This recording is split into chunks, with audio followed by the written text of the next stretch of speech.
Man, it is crunch time on this truck toll situation. This week matters. The Dan York State of Mind program is brought to you in part by Lookout Rhode Island and Taco Comfort Solutions. And, you know, there was a feeling that this thing may be, February, late February-ish, but it is February. Welcome to it. It's amazing. And it's 60 degrees out today, so it feels like May, so everyone's all confused. But my guess is they're going to ram this sucker through any minute now this week. And you either get into the game or you're going to get tolls in this state. And this notion that it's got nothing to do with your passenger vehicles, we'll talk that thing through. The head of the Rhode Island Truckers Association, Chris Maxwell, is with us once again to discuss this. How are you? Nice to have you. Thank you very much for coming into our state of mind. I have to, no, this is not your segment. Get back over there. Guy's chomping at the bit, for crying out loud. I got work to do over here. What do you think, the whole world revolves around truckers? Anyway, that's fine. Chris will join us. Okay, you might as well. Let's just have a complete unorthodox beginning to the show. The great thing is I got a good sense of humor about this, and we're informal here. So let's dig in. We'll get to Chris momentarily. By the way, there's this thing called a presidential race. You may have heard of it. In Iowa, finally, there's some official head count going here. We got headlines and all sorts of, look at all them people, most of them Republicans, running for the Iowans' nod in the presidential race. And of course, they do it differently. CBS reports. Thank you so much. One last thing. It was an early wake-up call for volunteers on caucus day. It's crunch time, right? Republican frontrunner Donald Trump rallied supporters in Waterloo and slammed his opponent's big operations. I hear they all have these great ground games. They got people pouring in buses and trucks. I've spent less money than anybody else, and I have the best result. Marco Rubio stopped at a Des Moines Cracker Barrel with his kids this morning. He's polling in third place. Well, we'll be stumping hard for you tonight. Thank you very much. Ted Cruz is counting on an army of supporters to pull off an upset. The strength of this campaign is over 12,000 volunteers here in the state of Iowa. Republican Party officials say they expect a record turnout tonight, and that may bode well for Donald Trump. If it's big on the Republican side, that means these first-time voters that, like Donald Trump, have come out and turned out to caucus. Democrat Bernie Sanders is also counting on first-time voters. We need tens of millions of people to stand up and say loudly and clearly, enough is enough. Sanders and Hillary Clinton are in a virtual tie. Clinton supplied coffee and donuts to her volunteers this morning. I'm so excited about tonight. I'm feeling so energized because of all of you. We're gonna win! Yeah. The threat of a winter storm could impact voter turnout tonight. Well, you know, if you're watching at 7:30, all the shenanigans are about to begin. If you're watching at midnight, you probably have an idea already as to who won the Iowa caucus. It's interesting, the Democrats do it differently than the Republicans. The Republicans vote on a piece of paper, literally a scrap piece of paper, and throw it in the bin, and that's after all the speeches and the actual voting process. The Democrats actually make you walk to a portion of the room. Clinton over here, Bernie over here, O'Malley, you three. And when you three don't add up to enough of 15% of the room, then they got to decide which way to go. Interesting dynamic in respecting a voter's or a caucuser's privilege there. We'll talk more about that this week as we examine the process after we get the results. So we'll see. All right, moving on. Because we were, if you watched the show Thursday, we dedicated the entire broadcast to Buddy Cianci, his passing, the shock of it all, the whole bit. Friday, we had a pre-recorded program and didn't really have an update on the CNC services, so I just wanted to check in with you. We have headlines here regarding that. You know, obviously, that's his obit headline, and then the decision to bring him to City Hall, which I think is a classy one by Mayor Elorza's administration, and I respect the decision. I do wonder out loud, and we can talk more about this week, not only here on the TV but on the radio. I wonder out loud a little bit about the logistics. I get the symbolism of City Hall and the second floor, where the mayor's office is, where he will lie in repose. I'm not sure about the logistics of that, especially with the thousands that will show up, even though it's spread out 6 hours on Saturday, 6 hours on Sunday, and then the funeral itself at 10 o'clock at the cathedral, horse-drawn carriage and all of that, as I'm told. they may want to rethink that. There'll be a lot of elderly that are going to be, hanging around on those steps for a long period of time, my guess is. But in general, respectful process by City Hall.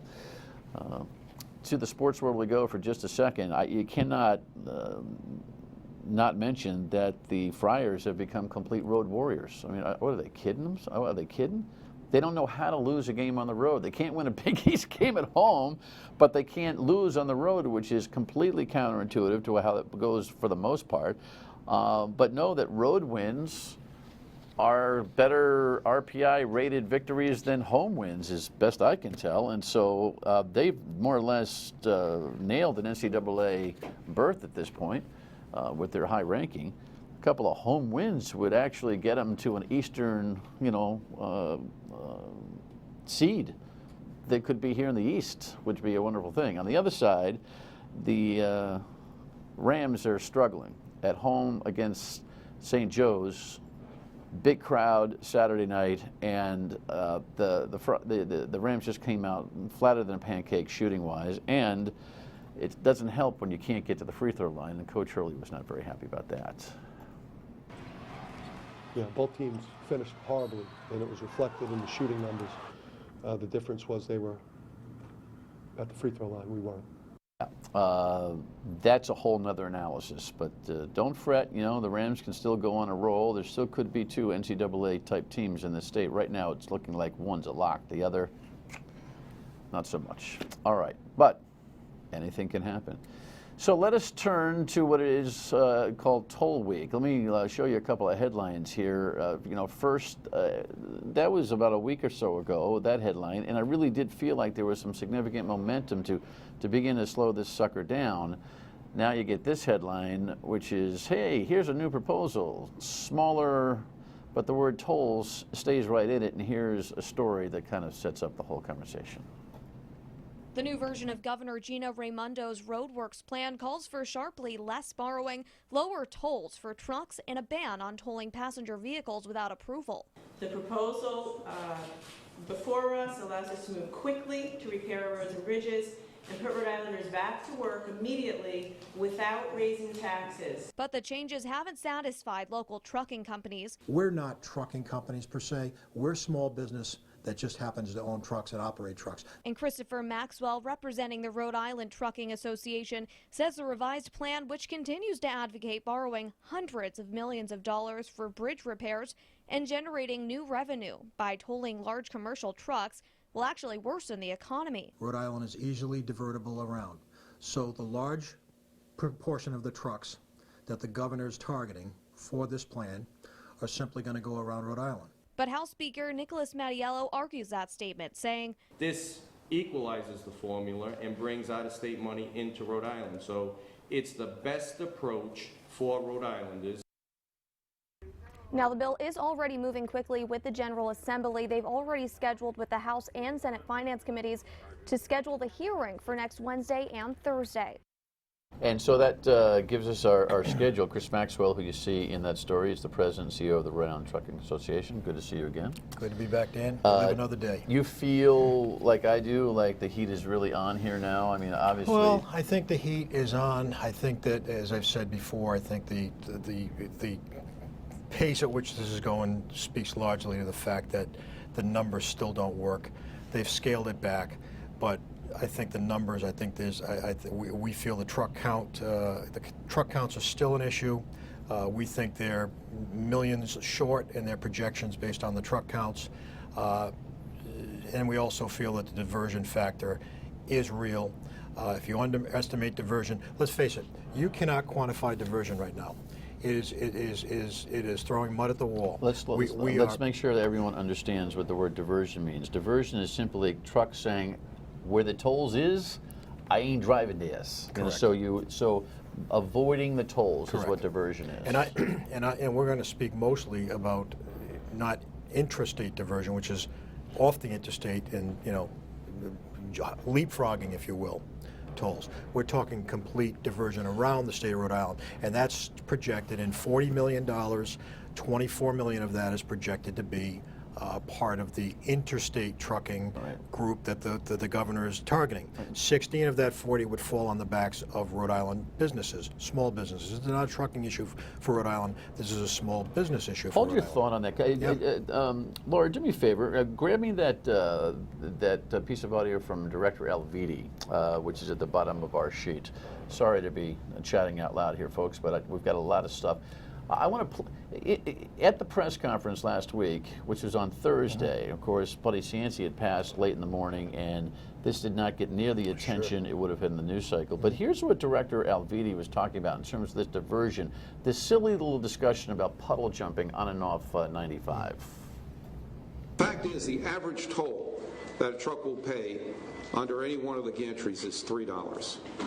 It's a $3 toll, which means, as the speaker was saying, the probability of a truck going off the highway onto a secondary road to avoid a $3 toll, get back on the highway, only to encounter another toll several miles down the road that they'd have to get off the highway again, avoid that, and get back on for $3, would be the equivalent, for example, of driving through Rhode Island and from, let's say, your entry on 95 into the state from Connecticut into Westerly, all the way up to leaving the state in Attleboro in the north, would be a $20 cumulative toll that someone would pay, a truck would pay along that whole way. The alternate to try and avoid the several tolling locations. And so he goes on and on. He's talking about taking Route 1 and this diversion conversation is not about trucks saying, oh, toll, I'm getting off, get back on. Oh, toll, I'm getting off. It's about avoiding the state completely. Yeah, I mean, there's that leapfrogging back and forth. That's not going to happen. There's the reality of, there's the reality of the business community setting their routes off the interstate. That's real, despite the claim that the state police will enforce that. But the major deal here is the 55 to 60% of the trucks that have been identified, the target, the through guys, the real bad guys, not Rhode Island businesses, that are at the 24 million point, those trucks are not coming here. And once those trucks don't come here and the revenue shortfalls are realized, then the floodgates open. These trucks are going 395 to 90, 1.7 miles shorter, $11.50. You avoid two major bottlenecks. Okay, well, guess what? The governor now has been joined by the Speaker of the House in arguing that point. We'll talk about that when we come back. Stay with us. You know, a few years ago, we had a bridge that we had to weight restrict in Pawtucket. We had a big sign up that said, don't go over the bridge. And instead of diverting, truckers routinely paid fines of $1,000 or $2,000. So much so that the state took in more than $10 million in those fines. So I find it hard to believe that a trucker is going to divert to avoid a $20 toll when they didn't divert to avoid a $1,000 fine. Which is, we've played that before, and by the way, the governor added another $3 million to that in a radio interview a week later, so twice the governor has told that folly. But did you ever think that the House Speaker would join that argument? I'm shocked, and there's really no words for him. The fact that the governor said it once, and it was not pulled back by her advisors, and it was said again, there was enough information surrounding the diversion or the ability of trucks to go over the Pawtucket River Bridge that I'm amazed that they're hanging their hat on. They're blowing a hole in diversion based on the Pawtucket River Bridge. Well, let me just say that I want to hear more. Here's how much they're hanging their hat. Speaker Mattiello tripled down on it last week.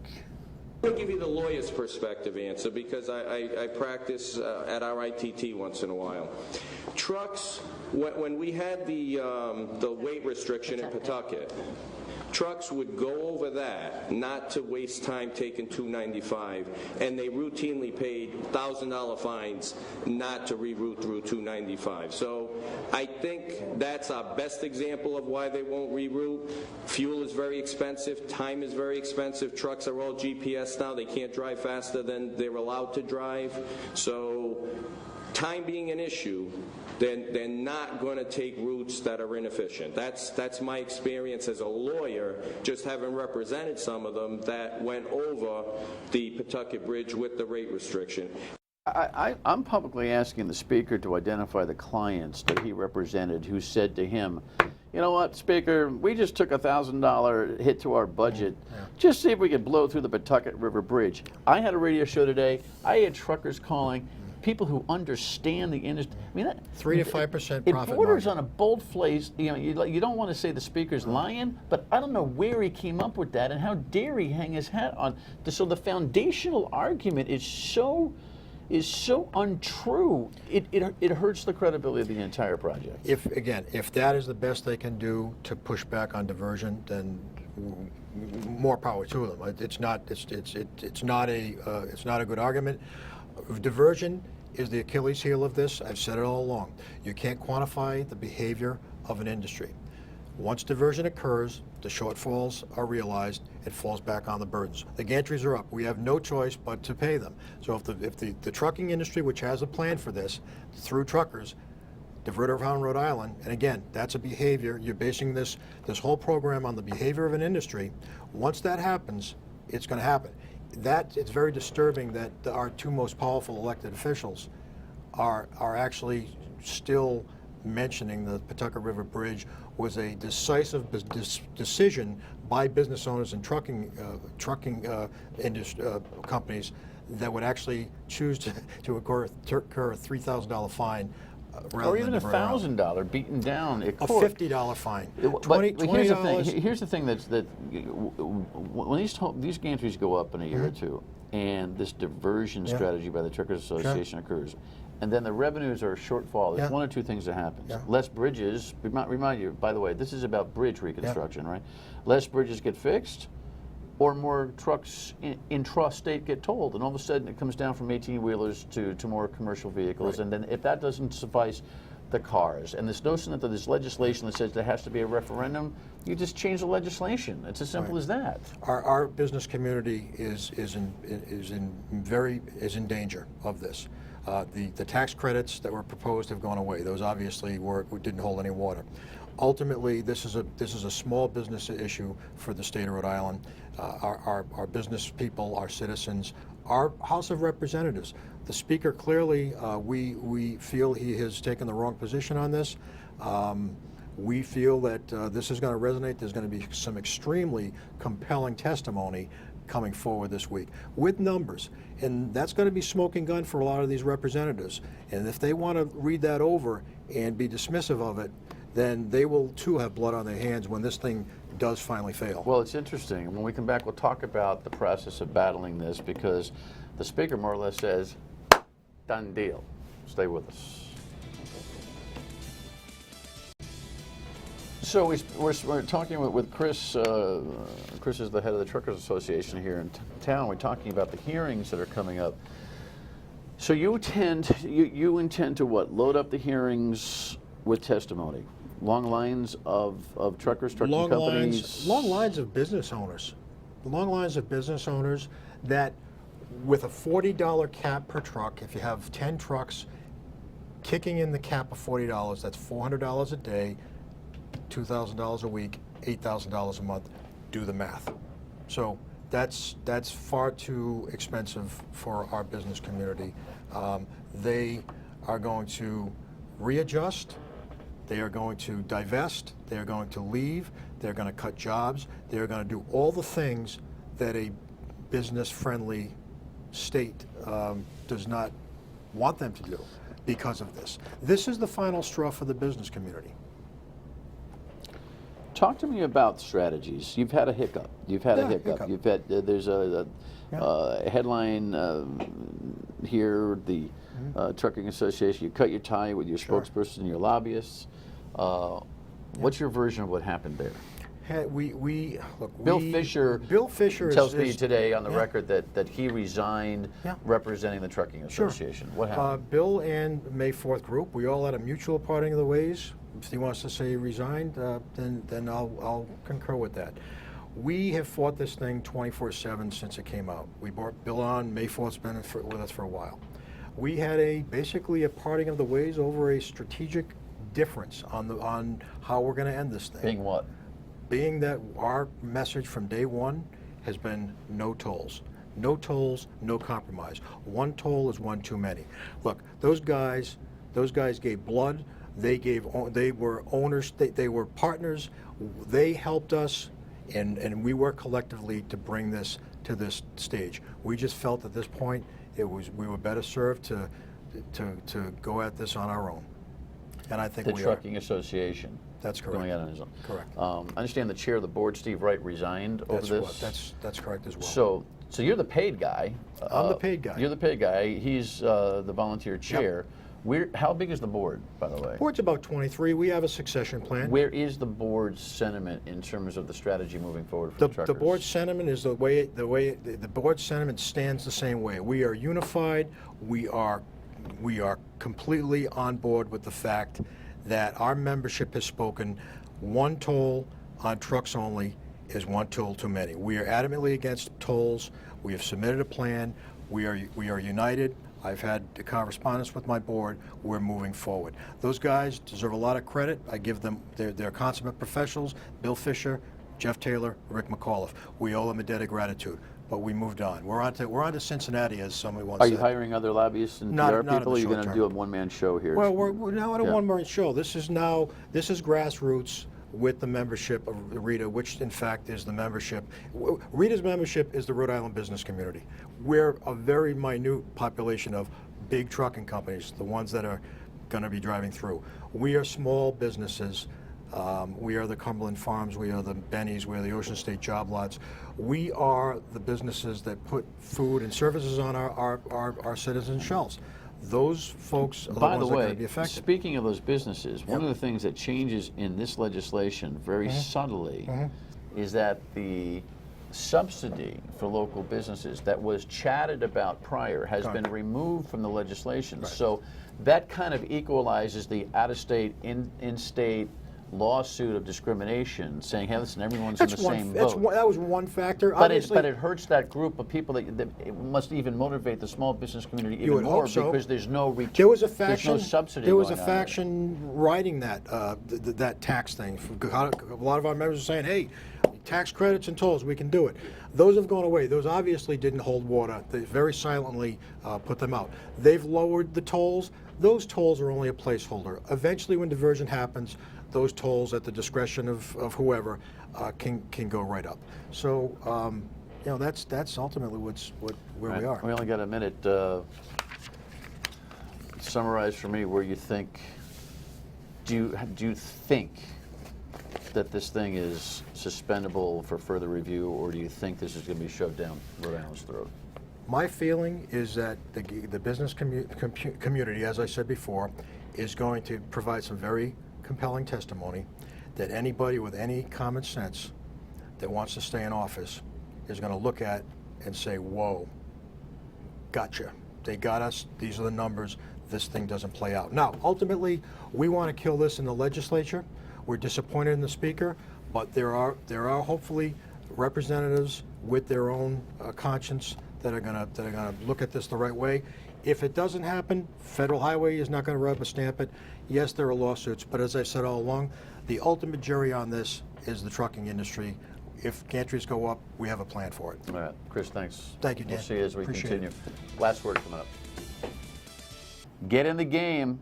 This could be your final week on this truck toll situation, and if you think it's just a truck toll situation, you are sadly mistaken, despite what the speaker tells you. Good night. See you on the radio tomorrow. Bye.